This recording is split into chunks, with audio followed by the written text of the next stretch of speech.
Okay, so yung right way ng pagsosolve ng 1 plus square root of 3 plus 1 squared.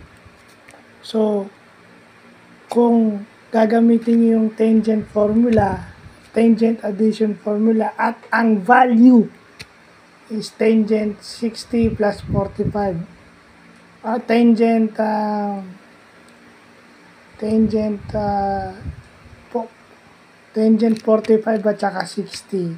So, pag binaliktad mo yon, halimbawa, di ba, mauna yung square root of 3, tapos 1, then i-square mo siya kasi rationalizing denominator. So, pag ni-rationalize mo siya, multiply mo siya with the conjugate. So, pag minultiply mo with the conjugate, lagi nating tatandaan, square of a binomial lang yun. So, yan. Para makuha natin yung tamang sagot. Kasi yung sa denominator, automatic yon, cancel yung radical sign. Kasi, ano lang naman yun wala namang whole number dun pa. Halos yung sa numerator lang.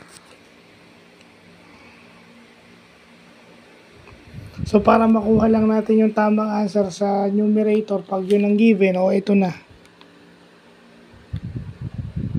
So, yun lang.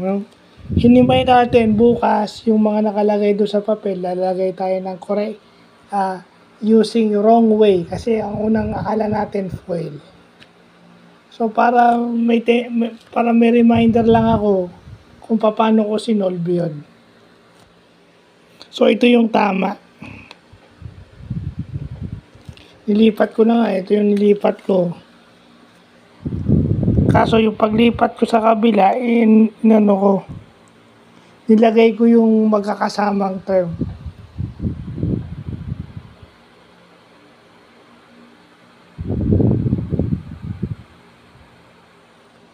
Nilagay ko yung magkakasamang term. So, yun lang po.